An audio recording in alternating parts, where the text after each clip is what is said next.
Salut les jeunes cyclistes dynamiques. Aujourd'hui avec le Team Olsic Madar, on est à Ville-Maréchal, c'est le championnat régional de Seine-et-Marne. C'est une course Open 1, Open 2. Il fait un temps magnifique, mais attention, regardez là-bas, gros grain. La course est en 45 minutes. À mon avis, ça va être une course à grain. Il va faire beau tout le temps, sauf les moments où il y aura gros orages. Et là, ce sera le moment où peut-être la course sera décidée. Allez, je vous emmène, c'est parti.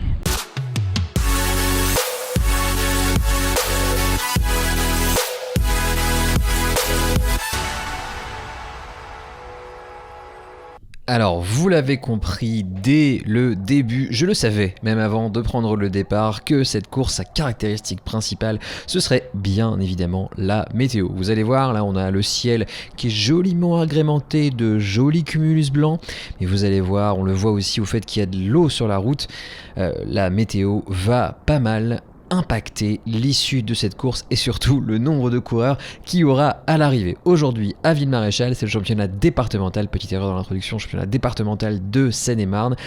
Je suis licencié au Team Olsic Madar qui est installé en Seine-et-Marne. Du coup, je concours pour le championnat départemental du 77. Ce qui veut dire que ma place va servir à établir un classement parmi les autres coureurs des autres clubs de Seine-et-Marne pour savoir qui d'entre nous sera le nouveau champion. Il y a eu un classement par catégorie. C'est une course catégorie Open 1, Open 2, Open... c'est tout, catégorie Open 1, Open 2. Du coup, je concours pour le classement Open 2, puisque ma catégorie de licence c'est Open 2. Ce qui veut dire que même avec un classement pas si dingue que ça, si j'arrive à être correctement classé parmi les Open 2 de Seine-et-Marne, je pourrais éventuellement être sacré champion de Seine-et-Marne. Bon, c'est un petit peu compliqué, on verra au fur et à mesure. Intéressons-nous plutôt à ce qui se passe à l'écran. On est dans le tout premier tour, le circuit de Ville-Maréchal, vous le connaissez, vous l'avez vu l'an dernier, j'ai aussi fait cette course l'an dernier en catégorie Open 2. Elle avait été remportée par Sam Maisonneuve qui est aujourd'hui élite au Vendée-U. C'est une course pas super difficile intrinsèquement, je veux dire la bosse c'est pas super dur, il y a une partie qui est assez raide mais elle est assez courte. Il y a cette partie un petit peu en faux plat descendant où ça roule très vite, là vous le voyez ici, là on est à plus de 60 km/h. Sauf que cette année on est en 2024 et cette année le vent est de face ici, c'est-à-dire que là vous le voyez pas à l'écran mais le vent nous arrive pleine face. Du coup sur la partie où ça va être très légèrement plus en faux plat montant après ce village, on va avoir des vitesses très basses, il va être finalement très difficile de rouler vite sur la partie qui suit après le village. Autre caractéristique de cette année, en 2024, on est 60 au départ. C'est pas beaucoup pour une course comme ça, d'autant que la start list est archi dominée par des formations costauds comme celle d'Aubervilliers et celle du PCO. On en parlait en venant en voiture, tous les deux avec Raviel, avant d'arriver. Je disais, mais vu la start list, ça se pourrait que ça parte assez tôt. Moi, je misais sur... le fait qu'il y ait une grosse échappée qui se forme au deuxième ou au troisième tour, avant le tiers de la course, donc plutôt tôt. Il s'agit que de ma deuxième course de la saison, du coup j'étais encore en train de trouver mes marques, on est le 1er avril, je vous le rappelle pour cette vidéo, j'avais énormément souffert à la course de Barcy, donc là j'avais vraiment besoin de faire le plein de confiance. Du coup pour moi il n'était absolument pas question de faire le départ ou d'initier l'échappée dans le premier tiers de la course, c'est peut-être juste de suivre. Et vous l'avez vu, c'est parti sur les chapeaux de roue, chacun, en tout cas certains, ont de très grosses velléités à tout dynamiter dès le début. À ce moment-là, je sens pas le danger tant que ça, je me dis pas c'est sûr ça va sortir tout de suite, je me dis peut-être après le deuxième passage de la bosse, le premier tout le monde est frais donc ça risque de rester groupé ou en tout cas de revenir correctement à l'arrivée sur la partie en faux plat en haut de la bosse. À ce moment-là, moi je pariais vraiment sur un gros mouvement de course au deuxième ou au troisième tour comme je vous l'ai dit juste avant. Donc là on arrive presque à l'arrivée au pied de la bosse, c'est la partie plate où chacun se met en place pour entamer l'ascension et là je suis plutôt à l'arrière du peloton. On va checker l'arrière, la caméra arrière, regardez là tout le monde est en ligne, derrière moi il n'y a pas plus de 10 coureurs, on n'est vraiment pas très nombreux, je suis parmi les derniers des 60 coureurs qui font partie de ce peloton. Et je m'affole pas trop, je me dis bon ça va sûrement partir au deuxième ou au troisième tour, tranquille, je fais pas d'effort particulier pour me replacer, là voilà, je vais rester à l'arrière, j'essaie pas de me décaler sur la gauche. L'objectif c'est d'absorber au max le premier passage de la bosse pour savoir un petit peu où j'en suis et mieux me préparer aux deux suivants qui selon moi vont être décisifs. Allez c'est parti, c'est le début de l'ascension, de la première ascension de la bosse de Villemaréchal, la côte des Ortures, regardez, ça s'excite à l'avant, je suis plutôt mal placé mais pas non plus trop loin, donc là le but c'est vraiment d'absorber au max, de monter avec le reste du paquet afin de limiter au max la dépense énergétique et de garder les forces pour plus tard comme je viens de vous le dire. Donc là je monte tranquillou avec le groupe et je me dis bon bah c'est bien, ça se passe exactement comme ce que je pensais, ça monte pas au sprint, là on arrive dans la partie un petit peu plus raide, donc vous allez voir les watts un petit peu augmenter et les gens un petit peu s'affoler. Je suis toujours entouré de plein de coureurs, donc je me dis bon bah très bien, je monte dans le peloton comme c'était prévu, c'est génial. Sauf que devant ça commence à franchement s'exciter sur la partie un petit peu plus en faux plat montant, donc moins raide, et là je sens qu'il va falloir se bouger un petit peu les fesses. Donc j'essaie de raccrocher les roues, mais au vu du langage corporel de chacun, là on voit tout le monde a l'air plutôt à l'aise, et ça pédale, c'est pas au sprint quoi, ça pédale tranquillou, pas en danseuse. Je vois qu'il y en a même qui s'en servent de l'ascension pour perdre des places et pour moins se fatiguer sur ce premier tour. Donc j'ai pas été le seul un petit peu à essayer de pister la manière dont la course va se courir. Et quand je vois que tout le monde commence à ralentir, que devant moi il y en a même qui prennent le temps d'enlever leur gilet, je me dis bon bah super, la bosse s'est passée comme il faut, ça ralentit. Pas de souci, ce premier tour se passe comme il faut. Sauf que derrière, ça va franchement embrayer sur la partie un petit peu plus plate en haut de la bosse. Donc là, il y a un petit peu de vent dans le dos à cet endroit-là, ce qui favorise pas mal l'avant du groupe. Et là, vous voyez, ça commence vraiment à rouler fort. On n'a pas fait 10 km, on n'est même pas à la fin du premier tour. Et ça commence à étirer beaucoup le groupe. Et à cette occasion, en fait, ce qui va se passer, c'est qu'une énorme échappée d'une vingtaine de coureurs va se former à l'avant, notamment avec beaucoup des clubs qui sont supposés dominer la course pour la suite. Donc je crois qu'il y avait 3 ou 4 PCO devant, il y avait la moitié de l'équipe d'Aubert, et moi quand je lève la tête je me dis mais waouh, c'est chaud quoi, on est qu'au premier tour. L'échappée est très grosse, l'échappée est bien composée, et moi je suis super loin. Là les mecs qui sont devant, là en échappée, qui sont détachés à l'avant, ils sont à 800 mètres, presque 1 kilomètre devant, ils sont très loin déjà. Regardez, on les voit peut-être, si vous plissez les yeux là pour les voir tout à l'avant, ils sont encore plus loin que l'avant du groupe qu'on voit là. Donc à ce moment-là, en fait, alors que je me disais, c'est super, on a passé la première bosse sans encombre, c'était limite facile, en réalité, ce qui s'est passé, c'est qu'il y a une échappée qui est sortie, et probablement le groupe dont je faisais partie l'a ralenti, soit parce qu'il y a des gars qui faisaient rideau, soit parce qu'il y a des mecs qui étaient explosés. Quoi qu'il en soit, je suis dans le mauvais groupe, je suis du mauvais côté de la cassure. Et ça, quand le peloton il fait que 60 coureurs, que la course va s'avérer difficile avec les conditions météo et aussi le fait que le parcours est assez usant du fait du vent de face dans la partie basse et du fait du retour de la bosse à chaque tour, n'en déplaise à Otis, c'est vraiment pas une bonne situation. Là pour le coup c'est une mauvaise situation, je suis dans la mauvaise moitié de cette course. Quand je comprends ça, je me dis il faut absolument que je me déplace vers l'avant pour essayer de sauver les meubles et de sauver ce qui peut encore l'être. Donc là, c'est vraiment le moment où je me dis il faut que je fournisse mon effort, c'est maintenant ou jamais, au vu de la composition que j'ai pu comprendre de l'échappée, au vu du nombre de coureurs dans l'échappée, de la difficulté présumée de la course, il faut absolument que je remonte à l'avant. Il n'y a pas d'autre manière pour moi de faire un résultat correct. Ma conception de la course est complètement chamboulée, le plus gros effort que je vais devoir faire ça va être maintenant. Donc là c'est parti, je me dis c'est pas grave, je vais dans le vent pour remonter ce groupe, je m'en fiche complètement de faire cet effort là il faut que je le fasse maintenant, si c'est pas maintenant ce sera jamais, ce sera même pas utile d'en faire un plus tard, il faut que je remonte absolument. Donc là je pars de tout à l'arrière de ce groupe qui doit faire une grosse trentaine de coureurs, voire une quarantaine de coureurs, je pars de tout à l'arrière du peloton et je vais essayer au maximum de me retrouver en vue de l'échappée et pourquoi pas faire le jump si jamais l'échappée se calme un petit peu quoi.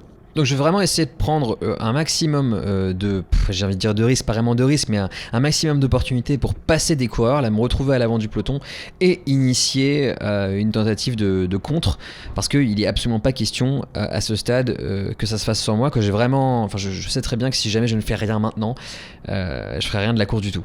Donc après avoir gagné quelques positions dans la descente, là je me dis ça y est, j'arrive presque à l'avant du groupe et je me dis bon c'est parti, maintenant faut y aller, il est plus question de tergiverser, je vois que ça bouge devant et là je lance mon effort, je me dis c'est parti, il y a un petit groupe qui se forme, ça pourrait être le bon contre, donc il faut y aller maintenant, c'est parti. Hop là, ils sont 4 ou 5 ou 6. Ouais, ils ont pas l'air très vaillants. On va passer à travers ce groupe et se dire que de toute manière, voilà, hop, c'est parti. Il faut partir. Il faut absolument pas marronner ici parce que si on part pas tout de suite, l'échappée c'est mort. Donc là, je me dis. Peut-être que je peux récupérer un contre, je m'en fous à la rigueur, s'il faut que j'y aille tout seul, j'irai tout seul. C'est parti, là je utilise l'aspiration de ce groupe là et là comme je vous l'ai dit, on est dans une partie où on va arriver vent de face. Donc là c'est super dur d'avancer, hein. Regardez là, je passe encore à travers un autre groupe, là ça se désagrège complètement, il n'y a aucune entente entre qui que ce soit. On est vraiment dans le naufrage total. Là je passe le plus vite possible, je me dis de toute manière ça sert à rien. Si je ralentis maintenant, si j'arrête mon effort maintenant, il se passera rien de spécial, de positif. Donc il faut que j'y aille. Ce sera avec les mecs qui voudront bien et moi je continue mon effort, ça m'est complètement égal. C'est maintenant ou jamais. J'arrive au contact d'un autre groupe qui est en train de se décourager et là je pense que ça pourrait être celui-là, pourquoi pas, on pourrait peut-être s'organiser ensemble pour essayer de remonter sur l'échappée. C'est parti, c'est potentiellement le groupe de contre. Si on arrive à s'entendre, on est le bon nombre je pense pour pouvoir s'entendre, si on y arrive, on devrait pouvoir remonter sur l'échappée au prix d'efforts de ouf. Là on les voit même pas encore devant, il me semble qu'on les voit pas à ce moment-là. Du coup il allait falloir avoir du courage pour pouvoir s'organiser et essayer de remonter. À ce moment-là, je suis complètement à bloc, 191 battements, sachant que ma fréquence cardiaque max elle est autour des 200 battements par minute. Là, c'est vraiment le tout pour le tout, quoi. On n'a même pas fait 15 bornes, c'est maintenant ou jamais que l'effort doit être fait. Malheureusement, ça s'organise bizarrement. Je veux dire, là, les gars, ils se regardent, ils prennent pas tout à fait bien les relais. Là, il a pris une sorte de faux relais où il a juste passé 2 secondes et après, il a donné un coup de coude. Moi, je me décourage pas. Je sais très bien que c'est maintenant. Moi, j'y vais. Je passe mon relais. Je me fais prendre le relais par Paul Luez, là, vous le connaissez. On l'a déjà vu dans la vidéo de Villeneuve-Saint-Denis l'an dernier. Ensuite il y a le coureur de métro, enfin de Linas Montlhéry, pardon, le maillot rouge, qui va lui aussi prendre son relais, sauf que derrière, personne n'est là pour lui apporter du soutien. Entre ceux qui ont pété et ceux qui veulent pas relayer, et bien là en fait on est en train de complètement s'écraser. Plus personne ne pédale, ni derrière, ni devant.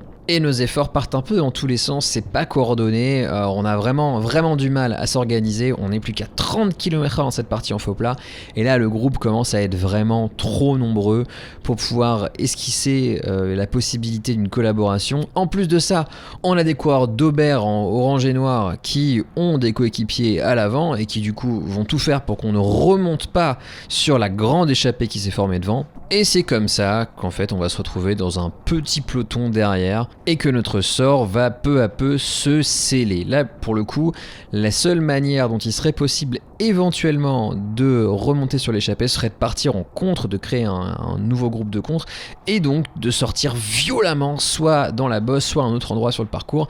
Et c'est ce que Javier va faire, on va le voir tout à l'avant du groupe poser une grosse sacoche pour essayer d'initier un départ en contre. Moi à ce moment-là j'ai fait un effort de malade sur l'autre partie du circuit, donc je suis plus du tout dans le coup pour éventuellement participer à cette action-là. Ce qui est bien c'est que bon, comme on court en équipe, on essaie vraiment de se mobiliser sur des moments différents de la course pour maximiser notre présence dans les coups. Moi derrière je vais lisser l'effort, rester dans le groupe pour essayer de récupérer en priant pour que Javier arrive à faire le jump.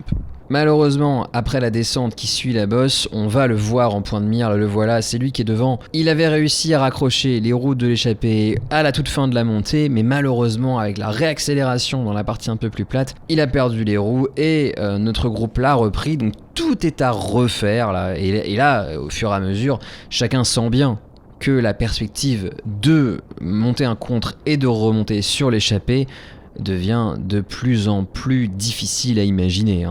Alors on essaie de rouler à l'avant du groupe, on essaie de se défaire de la disruption que nous imposent les clubs d'Aubert et d'Aulnay-de-Rancy pour protéger leur échappée, et on essaie de tourner au maximum. Malheureusement on sera jamais plus de 3 ou 4 à rouler devant, et ça ne va pas suffire à s'approcher suffisamment de l'échappée qui, elle, compte parmi les coureurs les plus forts de cette course et qui a la victoire en point de mire, ce qui fait quand même une grosse différence en matière de motivation et de mental. C'est pas pour ça que j'ai complètement abandonné dans la tête. Je veux dire, moi je pense toujours à la possibilité de sortir en contre, que ce soit pour rejoindre l'échappée ou même juste pour faire une place, pour pouvoir m'assurer une meilleure place que si je la disputais au sprint. Et c'est pour ça que je reste que je rôde à l'avant du groupe et que je me tiens prêt à tout type de saillie vers l'avant. Alors là, vous le voyez, il y a une grosse pluie, il commence vraiment à pleuvoir, on a mangé un gros grain, la route est mouillée,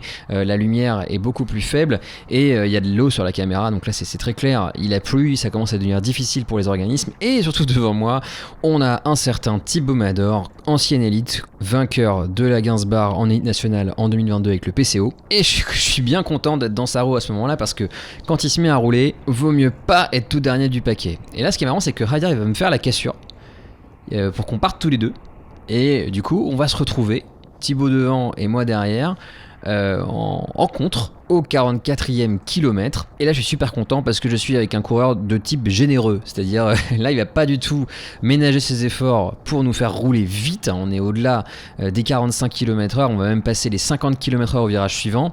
On va même obtenir du renfort en la personne de Sacha Guillaume, que vous connaissez parce que vous l'avez vu dans la vidéo sur le Tour des Yvelines 2022. À 3 gars bien motivés, on pourrait faire tenir un contre et pourquoi pas, rêvons-y, revenir sur l'échappée à la mi-course. Bon, pour ça, il faut déjà que j'arrive à tenir la roue de Thibaut qui limite n'arrête pas de pédaler dans le virage. Donc là, je vais mettre une grosse relance pour essayer de me retrouver derrière lui. Lui, je crois qu'il voit que je suis un peu en difficulté, du coup, il va relâcher un tout petit peu, en tout cas pas faire une relance de malade mental. Et avec un petit coup de rein en plus, là, ça y est, voilà, c'est bon, je vais réussir à rentrer. Je vais pas offrir un relais tout de suite à Thibaut qui a vraiment l'air d'être serein dans son effort, tranquille, là on est à 55 km/h, il a l'air de pas avoir de problème. Moi je suis un petit peu à bloc, donc je vais quand même profiter un petit peu de son abri avant de commencer à collaborer avec lui. On va passer la ligne d'arrivée à une vitesse de 55 km/h due à la fois au vent dans le dos et aussi au coup de patte de Thibaut juste devant. Mon premier relais je le passe 1 km plus loin après la descente et là c'est une partie que je kiffe parce que ça roule très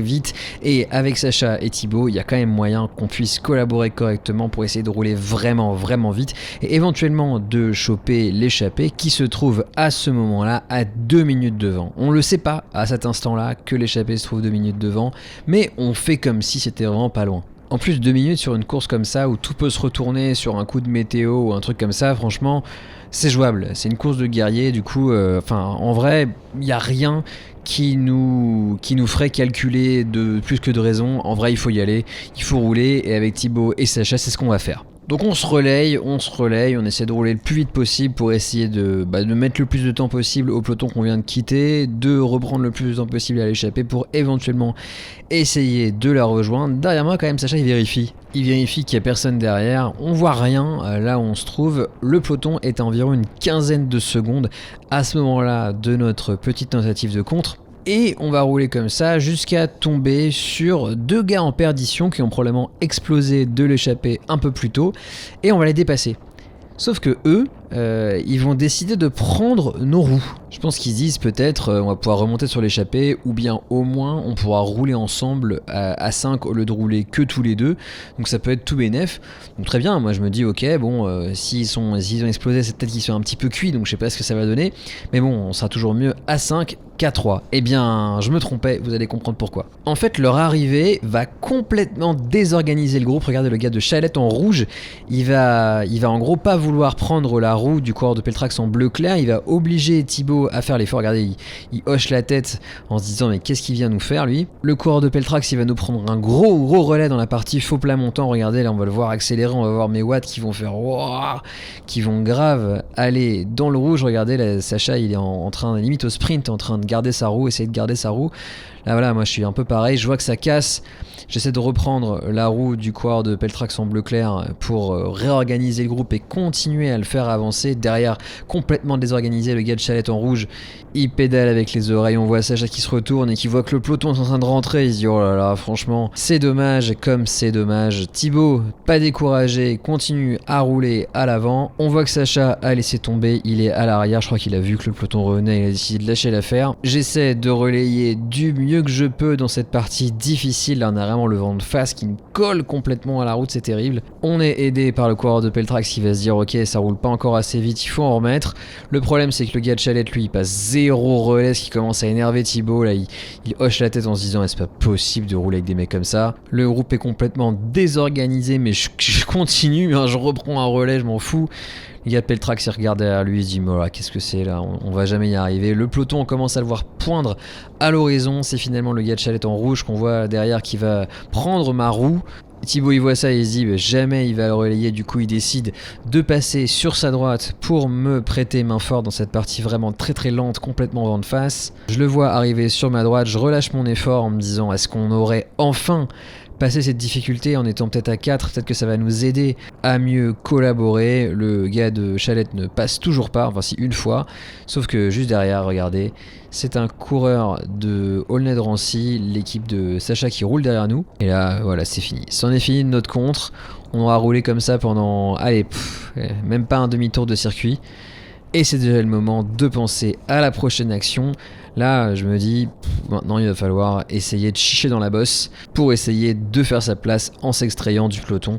L'échappée, c'est définitivement foutu. Je vous emmène donc au 75e kilomètre. On arrive au pied de l'avant-dernier passage dans la côte des Ortures. C'est l'avant-dernière chance pour essayer de faire une place un petit peu mieux que celle que je pourrais obtenir dans un sprint en groupe.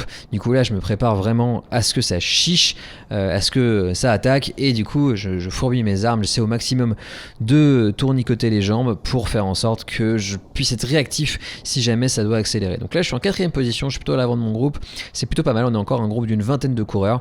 Là je vois que ça commence à bouger sur la droite, donc ni une ni deux, j'emboîte immédiatement le pas à ce coureur qui est devant moi là, qui s'appelle Julien Michel et qui fait partie de l'équipe Saint-Michel-Aubert. Allez hop, je prends sa roue en me disant bon, si jamais ça roule comme ça ira très bien, mais je pense qu'une attaque va arriver de l'arrière. Je me prépare et ça va pas manquer parce que regardez, on va voir fuser sur la gauche comme une balle. C'est Valentin Braconneau de Aulnay de Rancy qu'on voit avec le maillot bleu, la même équipe que Sacha Guillaume tout à l'heure.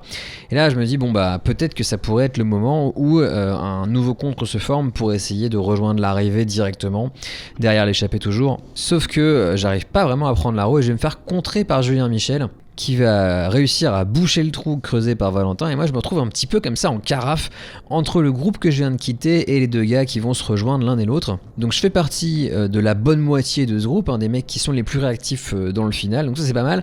En revanche il me manque un petit peu de kick, un petit peu de jump pour arriver à faire la jonction à ce moment là. Donc je vais faire ce que je peux pour lisser mon effort et limiter la casse, essayer de les rejoindre comme ça. Mais derrière moi, il y a deux coureurs de l'Inas Montlhéry qui vont me dépasser. Regardez, je vous montre pas la caméra arrière parce que malheureusement les images sont surexposées avec toute cette lumière. Mais regardez, on voit leur ombre. Là, ils sont tous les deux. C'est Guillaume Soulet et un collègue à lui dont j'ai pas réussi à retrouver le nom, 263. Si jamais tu te reconnais, n'hésite pas à mettre un petit commentaire. Donc voilà, ils sont 4 devant moi. Moi, je lisse l'effort au maximum pour essayer de les rejoindre, mais c'est dur. Et à ce moment-là, je me dis oh là là, s'il faut mettre un autre kick comme ça dans la dernière bosse, la bosse de l'arrivée, ça va pas être facile. Fort heureusement, il se relève un petit peu là et je peux rentrer au contact. Et on se met à se relayer, état des lieux, on est un groupe de 6 intercalés. Bon alors je vous ai passé un petit peu les détails, en réalité il y a l'échappée, il y a un groupe de 4 qui se relaie, qui a réussi à sortir à la faveur d'un petit flou dans le peloton, et derrière il y a nous, il nous reste un tour à parcourir,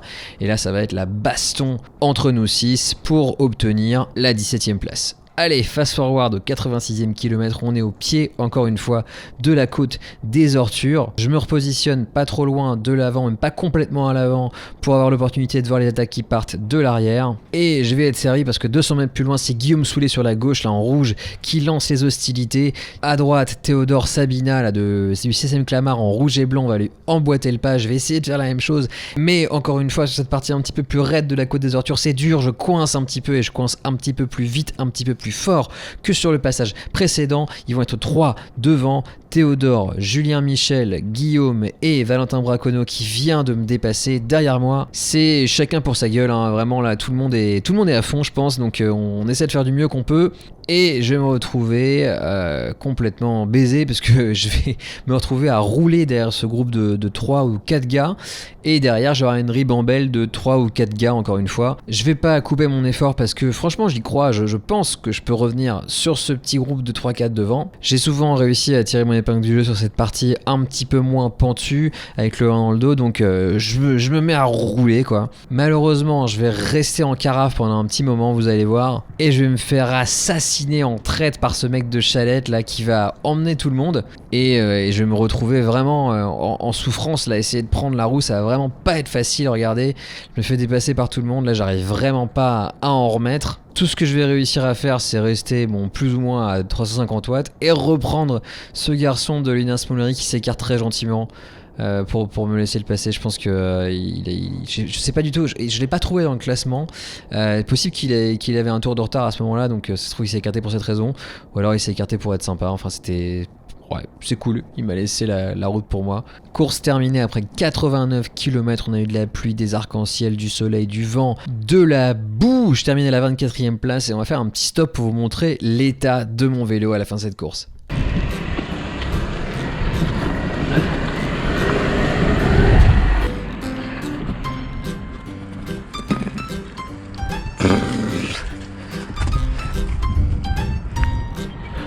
On voit là où j'ai mis mes mains. Là c'est sale, là c'est propre.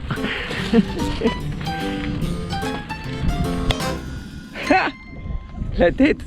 Non mais genre, c'est Paris-Roubaix sous la pluie, sans les pavés, Tour des Flandres 2024, en direct du Grand Prix des Arcs-en-Ciel et de la boue. En fait on passait à chaque tour à côté d'un énorme tas de fumier de 3 ou 4 mètres de haut, donc je pense que je vais avoir la gastro demain. Méga chiasse, méga vomi. On est propre. Et je termine la course, mais loin, je crois l'échappée il devait être une vingtaine, ils avaient peut-être 3 ou 4 minutes. Bisous. Il devait être 12 millions devant dans l'échappée. Donc on s'est retrouvé en fait il était autant devant que nous derrière dans le peloton. Du coup après nous ça a explosé, enfin ça s'est étiolé par l'arrière, on est arrivé, on était 6 quoi. Course de guerrier, ça va, en vrai ça va, j'ai pas... Javier il a souffert, il a claqué des dents, moi ça va, physiquement j'ai bien résisté. C'est ça aussi s'entraîner sous la pluie tout l'hiver. Ça paye, le jour où il faut courir sous la pluie. Putain.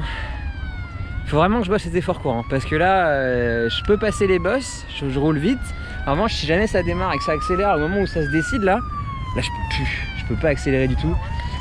Fort heureusement on a encore tout un bloc de très haute intensité à faire au mois de mai.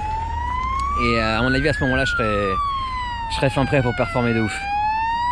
Allez, je vais me doucher, on va discuter un petit peu de la course avec Javier. Oh putain. Ça va, tu t'es remis? Ouais bah... J'ai perdu le titre hein. Mais c'est vrai, il y avait le championnat de la Seine-et-Marne. Ouais j'ai fait le jump de 30 secondes, j'ai bouché 30 secondes sur la bosse et j'ai pété. Ouais bah tu sais qu'on va te voir à l'image, on te voit faire. J'ai pété comme une merde. Mais tu pètes où? Tu pètes genre à la... Je pète là, sur la ligne d'arrivée. Ouais, genre juste avant le virage. Je peux te dire, je pense que j'ai jamais joué autant ma vie dans la descente que dans la descente. Ah ouais. Franchement. Elle était pourrie cette descente. Franchement, je savais que c'était sur la descente qu'il fallait tout donner. Ouais. Je suis resté genre d'ici au poteau là, au truc d'eau là. Je suis à 10 mètres et je les vois partir. Et en plus, t'as vu, quand il faut relancer après la descente, ça va tellement vite. C'est pour ça que je savais que ça se jouait sur la descente. Bon, on va se changer. Et puis voilà. Au moins, on a fini la course. Hein. On n'est pas tombé, on a fini la course. On n'est pas mort. Ça, c'est important. Allez, on va se changer, récupérer. Et puis, on se recroise ici même sur la route ou sur les réseaux. Je vous dis, allez, ciao. Bon, petite surprise. C'est que on n'est pas venu pour rien, puisque j'ai gagné ce petit fanion qui signifie que je suis deuxième au classement des coureurs Open 2 licenciés en Seine-et-Marne sur cette course. Donc malgré le fait que je suis loin sur 61 au classement, eh bien j'ai quand même le petit fanion. Donc voilà, je serais pas venu pour rien. Ça va faire une magnifique déco. Je sais pas du tout quel est mon classement. J'ai demandé en plus à ce qu'ils me disent ma place. Ils savaient juste que j'étais deuxième de la Seine-et-Marne, mais ils savaient pas me dire quelle place j'étais. Je pense Donc, que tu dois être... genre 35e. Ouais, 30, 35e. On verra. Pour moi, 30, 35e de ce que j'ai vu passer quand je t'attendais. Ouais. Parce Ah ouais. que j'ai bâché. Hein. Parce que j'ai Parce que j'ai fini devant. l'échappée, elle est énorme surtout. Genre, elle était énorme. Ouais, l'échappée, ils avaient une bonne quinzaine. Après, il y en a qui ont bâché, il y en a un qui a crevé. Devant toi, il y a une dizaine de notre échappée qui arrive. Donc pour moi, t'es peut-être, vas-y, 25-30. Ok, bon, on verra ça sur la feuille de résultat. De toute façon, vous le savez déjà puisque je vous l'ai dit dans la vidéo. Mais voilà, ça permet de gagner ce type de fanion. Magnifique. Il faudrait savoir qui était combien de places il finit, celui qui prend la première. Ah, je sais, il est dans le contre devant. Il sort avec Gervais Castres. C'est Gauthier Didler de Fontainebleau. Oh, magnifique lumière là, tu as le visage. Ça c'est vidéo pour les applications. Le visage bien rincé alors. Ouais, mais t'es beau comme tout. T'es bien rasé en plus là. Ouais. Il s'est fait beau pour la course. Il s'est dit tiens, j'ai mon titre à défendre. Ouais. Prochaine fois, on casse tout là. On va à Richemont. C'est une région qu'on ne connaît pas. Les sensations sont bonnes, hein, c'est juste qu'on a eu froid. Moi j'ai eu trop froid. Hein. Ah ouais. Et on s'est fait un petit peu avoir à un moment donné. Bon, du coup, la semaine pro, c'est la Bourgogne. Je sais pas du tout ce que c'est que le parcours. Course open 1. On va tous courir ensemble. Ça va vraiment être de la balle. On va y aller avec le camion. Ça va être trop cool. Et voilà. Allez, je vous fais un gros bisou. Et puis, à plus.